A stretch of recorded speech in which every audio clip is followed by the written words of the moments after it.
The story of David and Goliath is crucial in the founding of America. This story in First Samuel was used throughout the Revolutionary period and the times before by preachers and commoners alike in order to rouse the public for war, as well as justify the idea of a holy war. In James Byrd's book, Sacred Scripture, Sacred War, the Bible in the American Revolution, there's a whole chapter dedicated to the use of the story from 1 Samuel of David and Goliath and the connection that was used during this revolutionary period. In his book, James Byrd talks about the idea that Americans believed that wars create heroes and holy wars create saints. And he talks about this in the idea that Americans wrestled and struggled with the idea that is war okay depending on your motives. And he talks about how David was a man after God's heart and he fought for God. He fought against this big army, which they compared to the British. He fought against Goliath. He didn't necessarily have the military prowess of Goliath, but he had God behind him. He was a man after God's heart. James Byrd talks about the idea that though David did not have the military prowess, he had God's heart and he had courage. The Americans believed that courage and God were crucial in their fight for freedom. They compared the British to Goliath and they compared David to themselves. They did not have the military training, the numbers, and the just amount of people and supplies that the British had, but they had God. They had this idea of liberty and justice, and they were fighting for their freedom. David was fighting for God with courage behind him and with God behind him. In his book, he cites that the story of David and Goliath for these early Americans and colonists was an inspiration and a warning for war.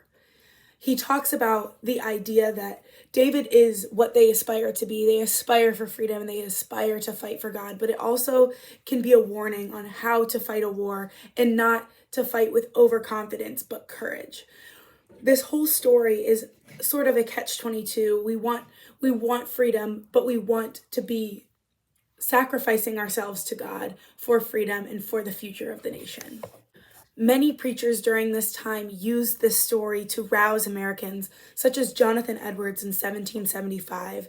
He used this story to bring hope. He preached that David had the right approach to war.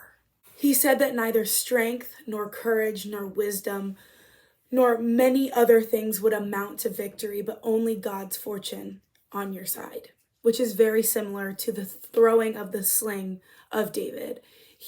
Many other preachers, including Edwards, used the Americans as the sling, and David and Goliath as this unconquerable giant of Britain. Many historians also reported on this use of this biblical story in the American Revolutionary times, including Harry Stout, who wrote a journal about David and Goliath and the American Revolution. And he noted that many political cartoons used the story of David and Goliath to kind of poke fun and rouse the public on the triumphs of David when they were up against this Goliath and using God on their side.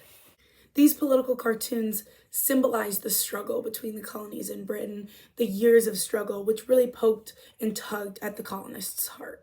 Other historians, like Wayne Burns, discuss the idea of David and Goliath and how many American soldiers and revolutionary soldiers during the time carried a slingshot as a symbol of their David against the British Goliath. And the fact that this story roused the public and inspired them for this holy battle that they were about to fight. He talks about how it created a national identity among the colonists. And this story, like I have mentioned before, was used in countless amounts of sermons pre and post and during the Revolution.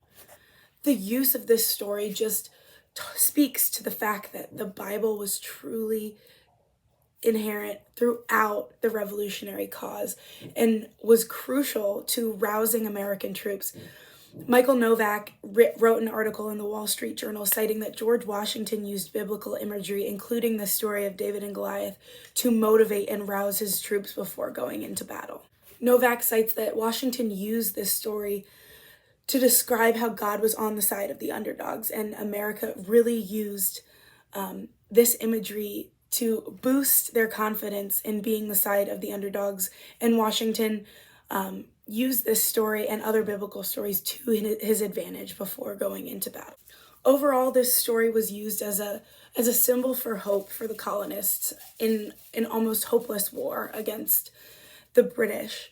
And throughout my research and my readings, I found that it truly is a description of how much the Bible was used in the American Revolution and was so important to the founding of our nation.